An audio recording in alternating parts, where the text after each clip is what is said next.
Merci de nous accorder de ton temps pour témoigner un petit peu sur toute une période. Ton nom toute la profession le connaît bien sûr. Il est associé essentiellement au stage Maurice Baquet.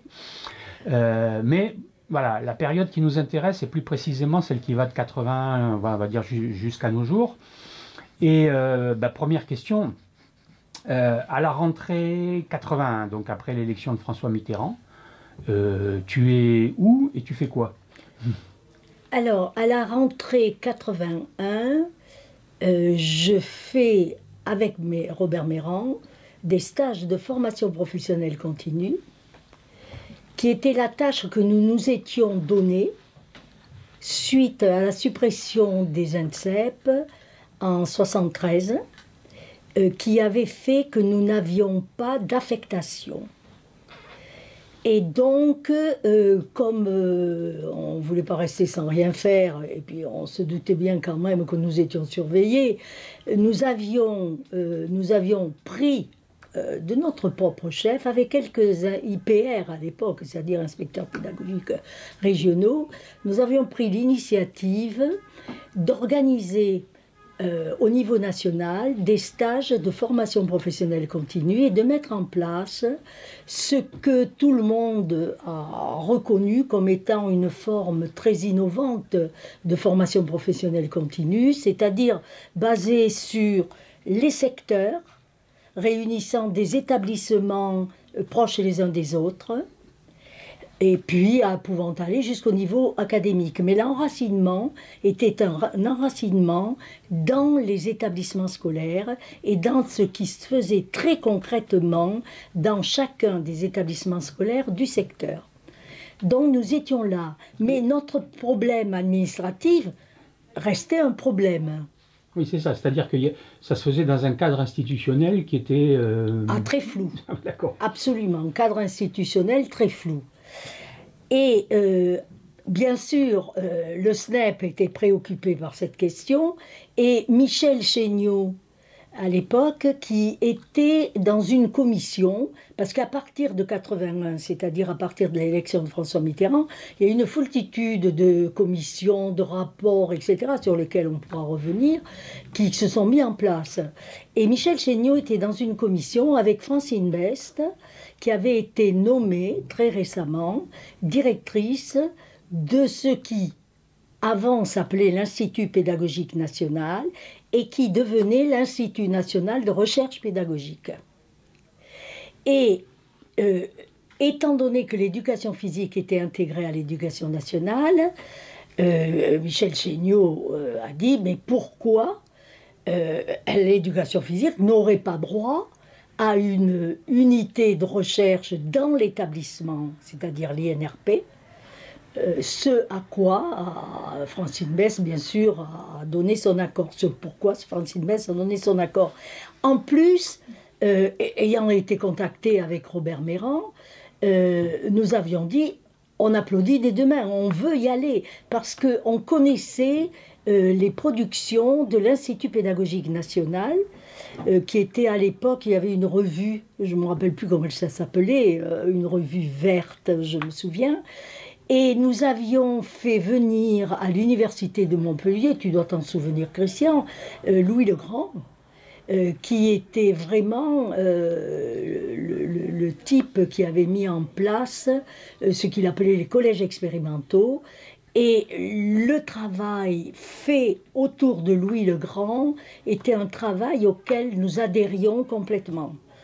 En plus, moi je venais de soutenir ma thèse en sciences de l'éducation, parce que après 68, les sciences de l'éducation ont connu une avancée que j'estime encore aujourd'hui déterminante. Et il y avait des professeurs de premier plan qui sont lancés dans l'aventure, dont vous connaissez. Il y avait Legrand, bien sûr, il y avait Gréco, il y avait Léon, il y avait Snyders, etc., etc. Donc, dans le cadre de Paris 5, je venais de soutenir ma thèse. Donc, ça m'intéressait. Parce que passant de l'IPN à l'INRP, il y avait une réorientation plus forte vers la recherche. Alors que jusqu'à présent, c'était véritablement ce que Legrand appelait les innovations. Donc voilà la situation à cette époque-là. Et donc vous êtes nommé, toi et Robert, à l'INRP, en quelle année exactement? Je n'ai pas vérifié. Il me semble que c'est 83. 83, oui, c'est ça. Hein, il me semble que c'est 83. Nous sommes nommés à l'INRP et rattachés au département didactique des disciplines, qui était un département nouvellement créé, puisque, encore une fois, l'INRP se réorganisait et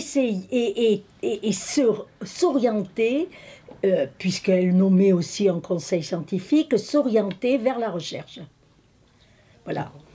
Et donc, comment se passe le démarrage, finalement, du travail, à la fois avec l'ensemble de ce qui se passe à l'INRP, enfin, et puis en même temps, spécifiquement sur l'éducation physique? Alors, les premières orientations qu'on nous a demandé de présenter ont été présentées devant Francine Best et devant Roger Delaubert, qui était à l'époque doyen de l'inspection générale. Et étant donné que nous sortions, nous, de la formation, nous avons présenté un projet qui essayait d'articuler la formation, l'innovation pédagogique et la recherche. Ça, c'était une première orientation. Bon, première orientation, ce qui avait pour conséquence quand même que nous continuions à nous investir dans la formation, ce qui très rapidement s'est révélé impossible. On nous a dit non, vous n'êtes pas là pour ça. Donc nous avions présenté cette idée qu'il fallait articuler formation, innovation, recherche. Et nous avions aussi l'idée qu'il fallait que l'INRP soit une espèce d'établissement national. Peut-être qu'on s'était laissé influencer parce qu'on avait vécu à l'INSEP, je ne sais pas. D'établissement national qui rassemblait tout ce qui pouvait se faire au niveau de la recherche en éducation physique, à l'INSEP, qui était à l'époque l'Institut national de l'éducation physique et du sport, et dans les différentes UREPS. Et nous avons organisé pendant 4-5 ans des séminaires nationaux dans les locaux de l'INRP, qui se sont révélés intéressants pour les échanges qu'ils permettaient. Et par exemple, en 84, nous avions déjà, en 84, identifié une vingtaine de projets de recherche sur le thème de l'éducation physique. Hein. Bon, des thèmes larges, investigation des élèves ou des contenus, sur des thèmes qui intéressaient l'éducation physique. Et les échanges, donc, pouvaient se faire entre les enseignants. Pour une raison, alors certainement, il y a eu la réorientation de l'INSEP, premièrement. Ensuite, il y a eu, au niveau des UREPS, il y a eu des problèmes qui ont fait que, progressivement, nous n'avons pas pu maintenir ce séminaire, faute de combattants. Donc, nous l'avons arrêté. Nous avons arrêté ce séminaire. Par contre, mais on arrive quand même près de 10 ans après, nous avons pu monter en 92, puisque je crois que c'est en 92, le DEA didactique des disciplines qui associait Paris 6, Paris 11, l'ENS de Cachan et l'INRP. Concrètement, il était organisé et assuré par Daniel Boutier, Alain Duré et moi-même au titre de l'INRP.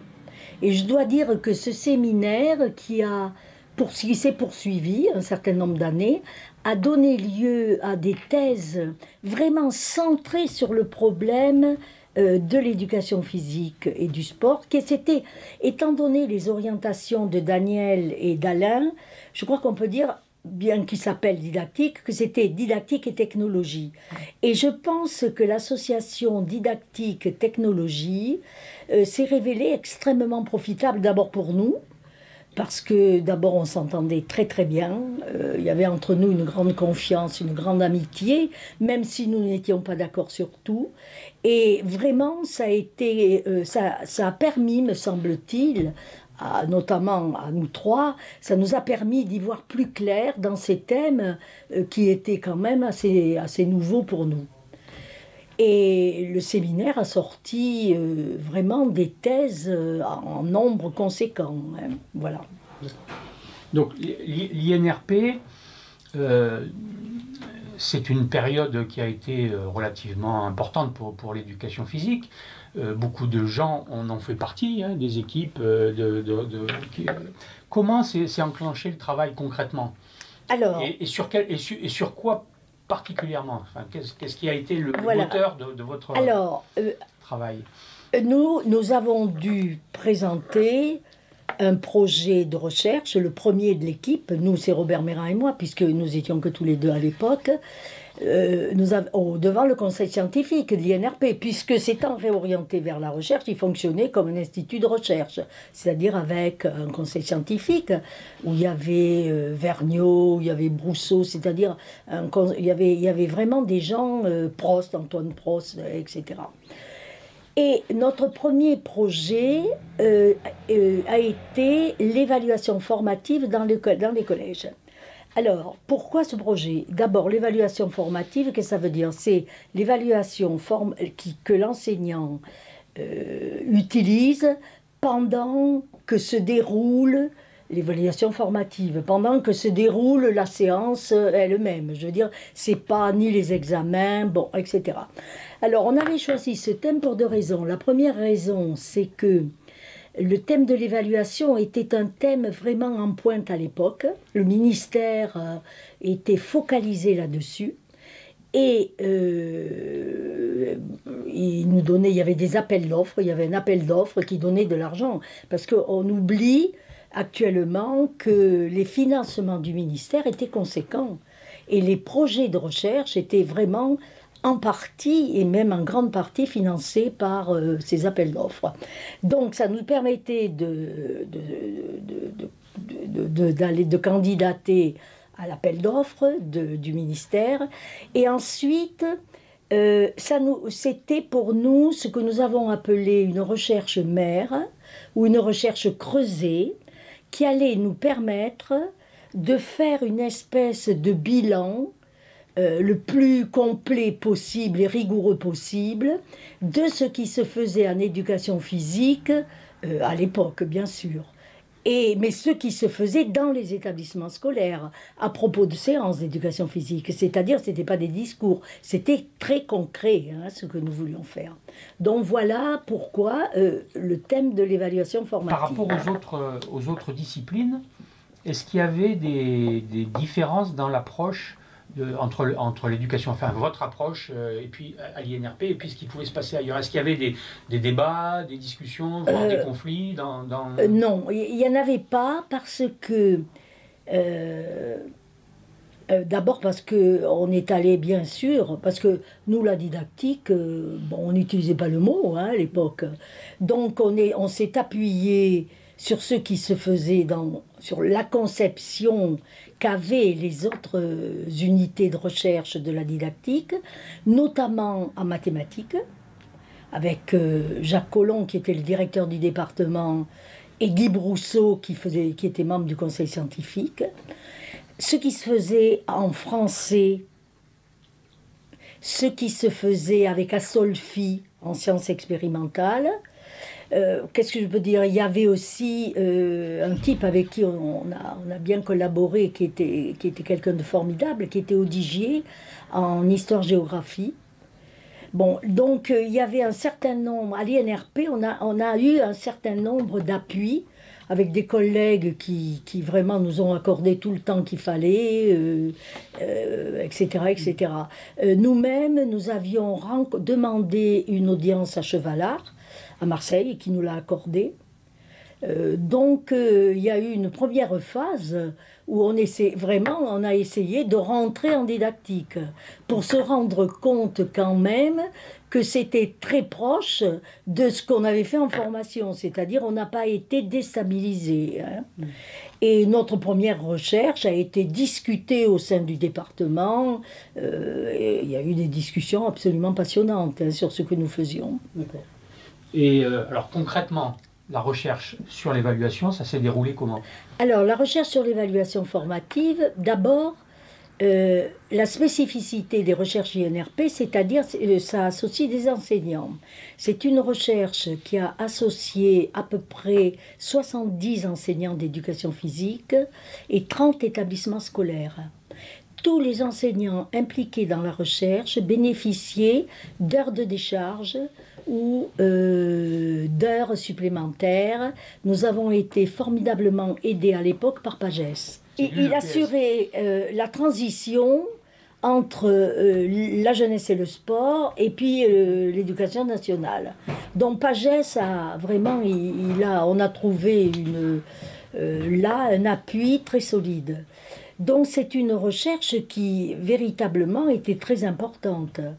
Bon, qu'est-ce qu'elle a, bien sûr, puisque c'était un peu ce qu'il fallait faire, nous sommes donc allés dans les établissements scolaires enregistrer des séances lorsque les enseignants qui faisaient partie de l'équipe de recherche nous disaient « bon, venez enregistrer ça et ça ».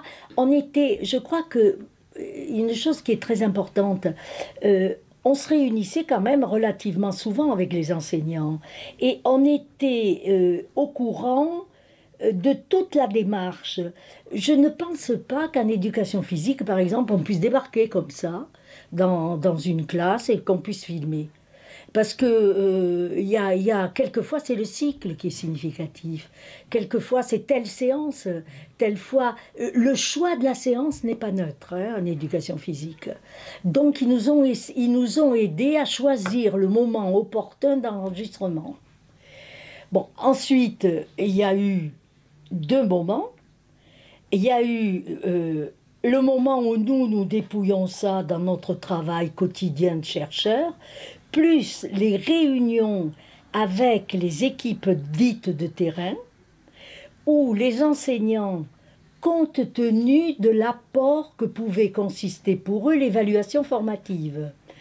Je ne sais pas si vous vous souvenez, il y avait Linda Halal qui avait produit un document très intéressant sur le fait que c'était là où il fallait, c'était ce qu'il fallait transformer si on voulait vraiment transformer l'enseignement.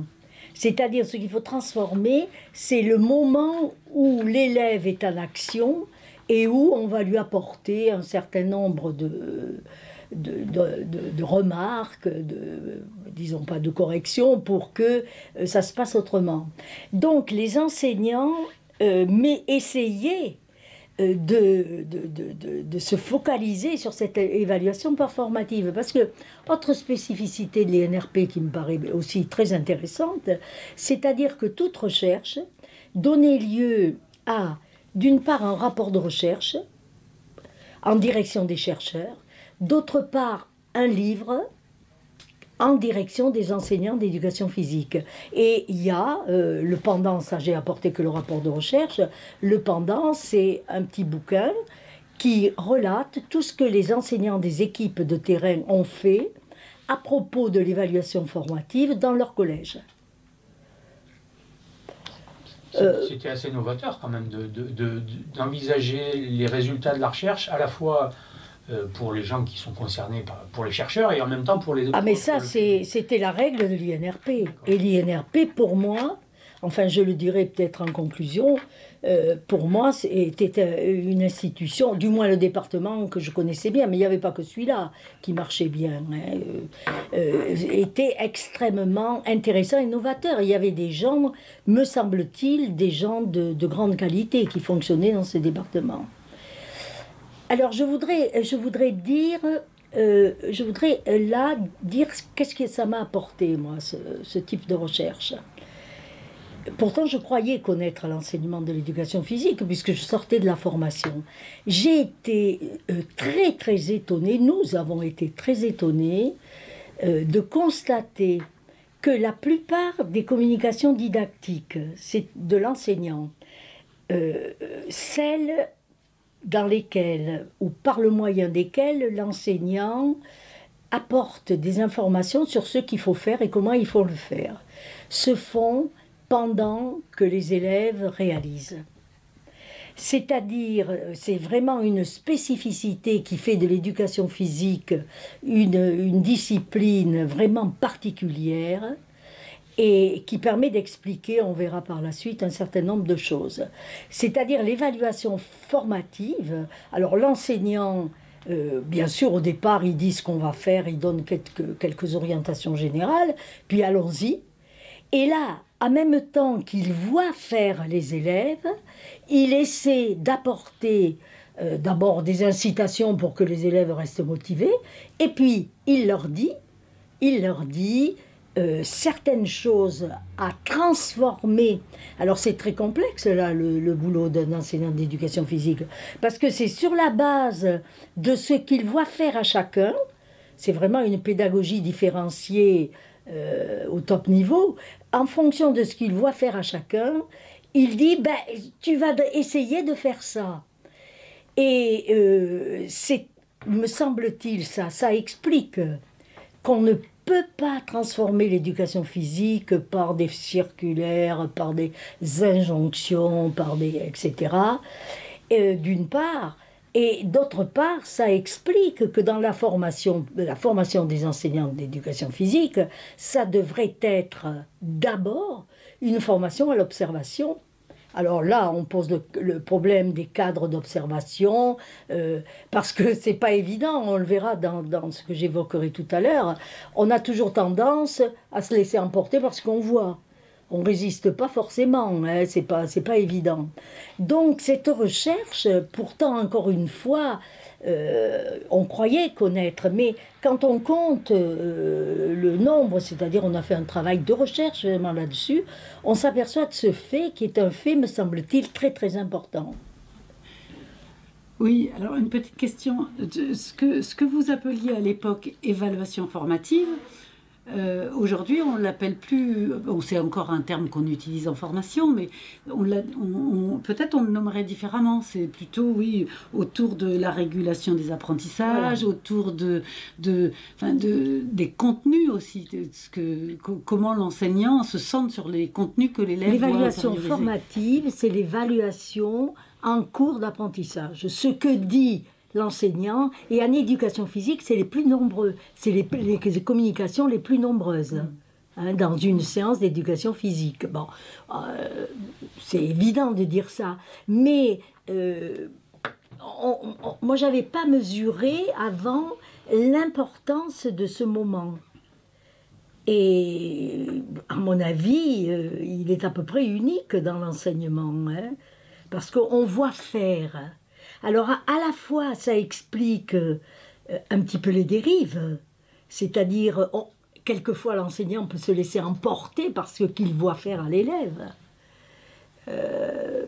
Et par contre, il peut aussi réguler. Donc, il faudrait approfondir cette chose-là, parce qu'elle me paraît absolument essentielle, et pour la formation.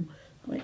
Et les cadres d'observation, c'est pour ça que je dis que les cadres d'observation de l'enseignant sont très très importants. Donc tu ne l'as pas précisé, mais pour cette recherche-là, les enseignants n'étaient pas pilotés par vous, ils faisaient leur pratique ordinaire. Alors, la recherche démarre. Première réunion de tous les enseignants, il y en avait quand même, j'ai dit, il y avait 30 établissements, ils étaient à peu près 70. Réunion, c'est quoi l'évaluation formative? Donc, nous avons, exposé le projet de recherche, nous avons dit, en nous appuyant sur Linda Halal, ce qu'était l'évaluation formative. Donc, il est vraisemblable que les enseignants, quand nous sommes allés les filmer, étaient sensibilisés à l'évaluation formative. Et donc, peut-être commencer à transformer. Hein. Ce n'était pas forcément les séances qu'ils faisaient avant. Ça, on ne peut pas le dire. Hein. Donc il y a eu d'autres recherches après l'évaluation. Ça a Oui. duré combien de temps cette recherche-là sur l'évaluation à peu près? Ah, elle a duré. Les recherches INRP sont des recherches longues. Hein, vous comprenez pourquoi. À mon avis, ça a duré 5-6 ans. Hein. C'est des recherches longues, coûteuses. C'est des recherches qui me paraissent indispensables, mais dans le contexte actuel, je ne sais pas comment on peut compenser. Il faut repenser autre chose. Enfin, on verra peut-être en conclusion. Hein. Et je répète, les moyens étaient au travers des appels d'offres. Cette politique des appels d'offres était une politique intéressante, parce qu'il y avait vraiment de l'argent, parce qu'il fallait de l'argent hein, quand même. Nous, on se déplaçait sans arrêt, les collègues arrêtaient de travailler. Enfin bon, c'était quand même un dispositif compliqué. Hein. Donc les recherches après, les Alors, suivantes une autre recherche qui apporte des renseignements aussi importants, me semble-t-il, sur le fonctionnement, parce que c'est ma ligne, hein, le fonctionnement de l'enseignement de l'éducation physique. La deuxième recherche était une recherche qu'on appelle d'ingénierie didactique. Alors, la définition de l'ingénierie, c'était la construction a priori et à partir d'analyses préalables d'un projet d'enseignement qui allait ensuite pouvoir servir aux enseignants, non pour qu'ils le copient, mais d'ailleurs on savait qu'ils ne le copieraient pas, mais pour qu'ils s'en inspirent pour leur pratique. Hein, c'est donc une démarche différente de celle-là, mais elle nous a permis de compléter la première. Alors c'est une recherche qui s'est faite dans plusieurs pratiques d'activités physiques et sportives et qui a démarré par des analyses, ce qu'on appelle en ingénierie des analyses préalables. C'est-à-dire, on va dans les établissements scolaires voir ce qui se fait avant. Et ces analyses préalables étaient conduites dans la recherche par une équipe qui comportait bien sûr des chercheurs en didactique, mais qui étaient tous des experts dans une pratique d'activité physique et sportive. Alors je prends quelques exemples. En gymnastique, il y avait Paul Guaran. En GRS, il y avait Monique Loquet. En athlétisme, il y avait Raymond Delem. En volley, j'y étais. Donc, on allait voir ce qui se faisait dans la pratique d'activité sportive que nous connaissions le mieux. Et on a essayé d'identifier ce qu'on a appelé l'enseignement usuel, c'est-à-dire ce qui se fait comme ça. Voilà. Alors ensuite, on a mis en route, avec la collaboration des enseignants, la construction d'un projet. Et bien sûr, ensuite, ce projet a été diffusé. Donc, il y a toujours pareil, la démarche de recherche qui est dans ce type de bouquin. Et puis, il y a, ça c'est ce qui est en direction des enseignants. EPS au collège et volleyball, EPS au collège et athlétisme. Et puis, il y avait pour toutes les... Il y avait GRS, il y avait... Bon, etc., etc. Alors, je vais dire là ce qui me paraît important de mon point de vue, non pas sur les résultats de recherche, mais toujours sur la conception de l'enseignement. La première chose, c'est qu'on s'est aperçu dans les analyses préalables qu'il y avait chez chaque enseignant des routines, des automatismes, qui pouvaient se retrouver d'ailleurs d'un enseignant comme si une espèce des modes, etc., etc. Ça, c'est une première chose qui nous a semblé importante. Je prends un exemple. Par exemple, il y a indiscutablement dans l'enseignement, comme ça, spontanément, une centration quand l'élève réalise, sur les parties mobiles des actions des élèves. Et ce n'est pas forcément sur ces parties mobiles qu'il faut intervenir pour que ça change. mais il y a une espèce de stéréotype, j'utiliserai le mot facilité, mais bon, on y tombe tous un peu, hein, si on n'y prend pas, si on n'est pas averti et si on n'y prend pas garde. Donc, il y a des stéréotypes d'enseignement. Il y a aussi dans les séances d'éducation physique, quand on mesure par exemple le temps qu'on consacre à différents objets enseignés, il y a focalisation sur certains objets. Par exemple en volleyball, il y a focalisation sur le renvoi de la balle tout seul, face à un filet. Ça prend, à l'époque, peut-être ça a évolué maintenant, mais on y reviendra, ça prend à peu près 50% du temps de la séance. Et il y a des objets d'enseignement qu'on n'enseigne jamais. Donc, l'enseignant est dans le feu de l'action. S'il n'est pas averti, s'il ne résiste pas, eh bien, il peut petit à petit tomber dans des automatismes. Bon, on les connaît bien. Hein. Ça, c'est une première chose, parce que comment on s'en sort de ces trucs-là? Je pense qu'on ne peut s'en sortir que si on a, ce qu'on a essayé de faire, un projet à mettre à la place, qui va pouvoir servir non pas de copie, parce que ça, il ne faut pas rêver, on n'y arrivera pas, mais de référent pour changer ce que l'on veut faire. Donc, la deuxième chose, le deuxième temps de cette recherche, c'est que les uns et les autres, donc je répète, hein, les stéréotypes, les copies, vous les trouverez dans les bouquins dont on a filmé tout à l'heure la couverture. Bon, donc, comment faire pour s'en sortir? Alors, c'est la construction de ce que j'ai appelé un projet alternatif que nous avons construit avec les enseignants experts et les enseignants. Les enseignants ont été très importants parce qu'ils nous disent, par exemple, je prends un exemple en volleyball, les enseignants nous ont dit, sur nos exigences pour apprendre le renvoi à deux mains au-dessus de la tête, ils nous ont dit arrêtez, avec des sixièmes, c'est pas possible. J'y arriverai pas. Bon, on a écouté, on a dit bon, on va faire des concessions par rapport à ça. Donc les enseignants sont vraiment très importants dans la construction de ce projet. Mais pourquoi ce projet nous paraît important?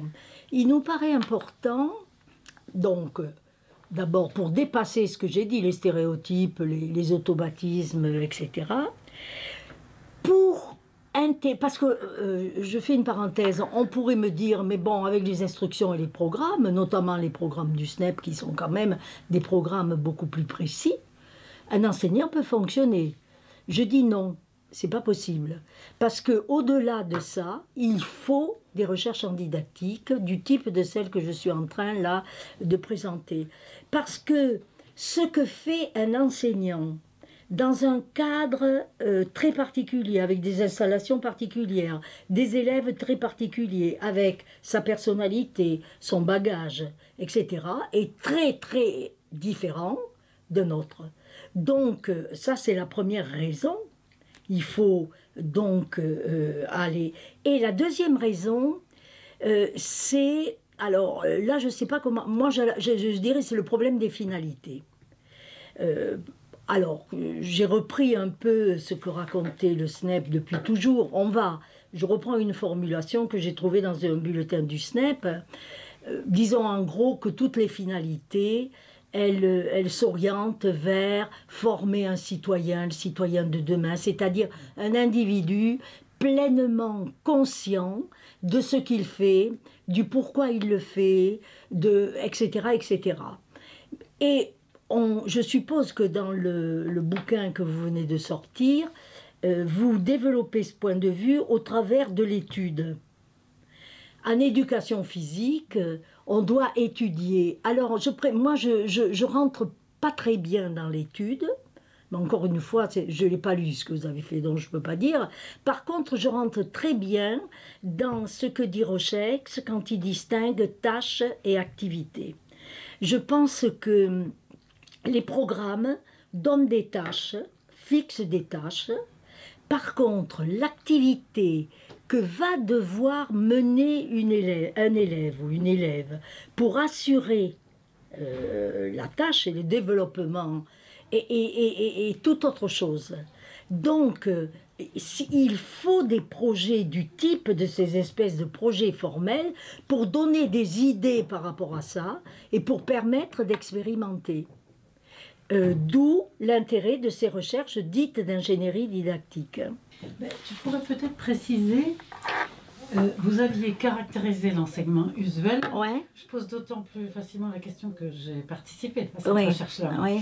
Donc vous aviez caractérisé l'enseignement usuel, mais vous aviez donc une idée de ce qu'était un enseignement Bien sûr. alternatif. Donc comment tu le caractériserais? Eh bien, l'enseignement alternatif, il était assuré par les experts qui, dans chacune des pratiques sportives et artistiques qu'on proposait aux élèves, disaient, vous verrez, c'est particulièrement flagrant chez Deleuze, par exemple, disaient, non, ça ne marche pas d'enseigner ça, il faut enseigner autre chose. Donc il y avait des experts qui étaient les garants, j'ai envie de dire, des techniques à enseigner. Ça, c'est une première chose, et des façons d'enseigner.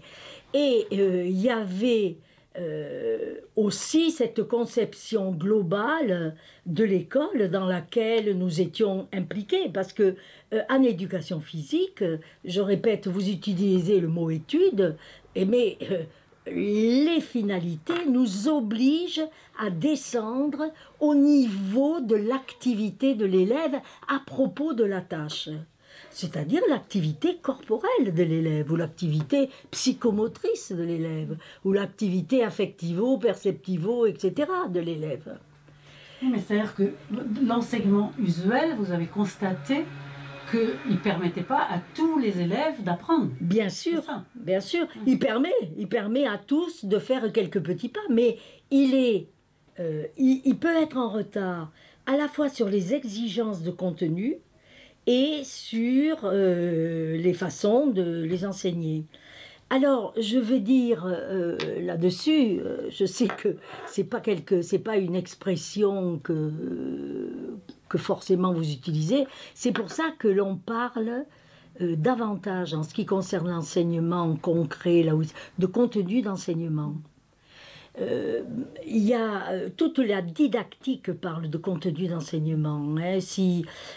Tout à l'heure, je ne l'ai pas dit, mais l'époque, puisque vous êtes centré sur l'intégration de l'éducation physique à l'éducation nationale, ça a été une période où il y a eu des rapports tous azimuts. Il y a eu par exemple le rapport de Peretti sur la formation, où il souligne l'originalité et l'efficacité de la formation en éducation physique. Et il y a eu un rapport qui est remarquable, dans lequel je me suis replongée, qui est le rapport Carraz sur la recherche en éducation. Et la recherche en didactique était pilotée par Gérard Vergniaud. J'ai assisté à toutes les réunions. Et la notion de contenu a remplacé celle de savoir, savoir-faire, etc. Parce que ce que l'on enseigne en éducation physique ou dans les autres disciplines, c'est à la fois pour nous des techniques, mais c'est aussi des finalités, c'est aussi une adaptation aux élèves concrets, c'est aussi une adaptation aux installations avec laquelle un peu, c'est aussi une adaptation à ce que moi, enseignant, je peux faire, je sais faire. C'est-à-dire, c'est différent de savoir et savoir-faire. On ne peut pas se contenter, on ne peut pas fonctionner avec uniquement les instructions et les programmes. Il faut ce type, me semble-t-il, de recherche si on veut véritablement avancer.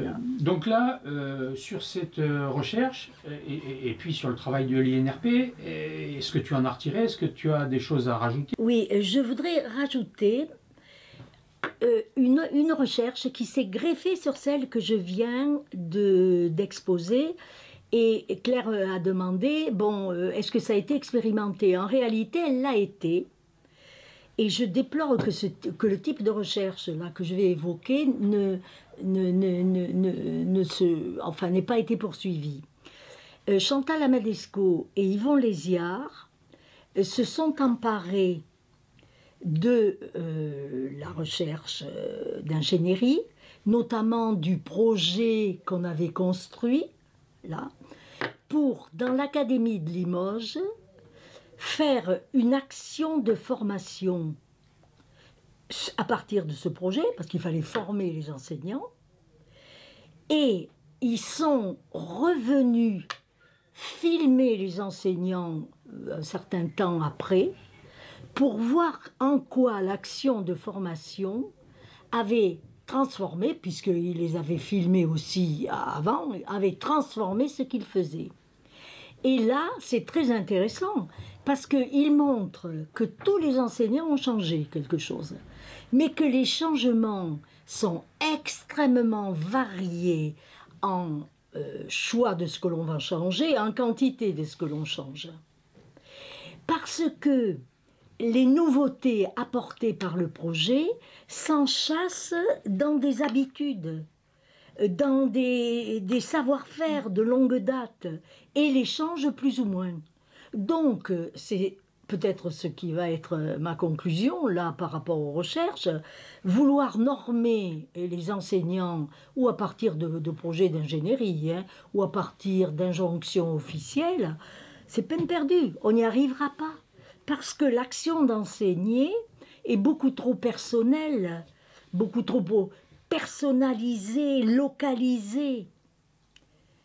Et je regrette que le type de recherche conduite par Chantal Amadesco et Yvon Léziard n'ait pas été poursuivi. Parce que là, pour la formation, il y a des choses importantes à en retirer. Tu viens de dire que bon, les injonctions ne marchaient pas. Mais alors, par rapport au produit de la recherche, qu'est-ce qu'il faut faire alors? Voilà. C'est sûr, les injonctions ne marchent pas. Et actuellement, je ne sais pas si vous êtes d'accord avec moi, je suis étonnée que, par exemple, dans Contre-pied, il n'y ait plus de la part des enseignants, parce que moi je lis Contre-pied, les comptes rendus de pratique, etc., il n'y ait plus de référence à la recherche en didactique. Alors, moi, la thèse que je défendrai, c'est que les produits, je suis d'accord qu'il y a de la recherche plus fondamentale sur les apprentissages, sur la cognition, sur les sciences cognitives, etc. Certainement. Mais tous ces produits de recherche, ils ne passeront pas dans l'enseignement si on se contente de séquences de vulgarisation ou d'auteurs qui vont prendre la peine de parler davantage le langage des enseignants. Je pense que ça ne marche pas comme ça. Et donc je proposerai volontiers qu'au schéma recherche, enseignement, avec des flèches dans tous les sens, on mette recherche en didactique et enseignement. C'est-à-dire que je pense que les produits de recherche, y compris de recherche fondamentale, ne peuvent rentrer dans l'enseignement que si on sait très précisément ce qu'est l'enseignement. Alors on ne sait pas, je renvoie encore à ce que j'ai dit au début sur Chevalat, on ne le sait pas, et on ne peut pas de ce fait penser, et la recherche de Limoges l'a montré un petit peu, penser que l'on va pouvoir transformer.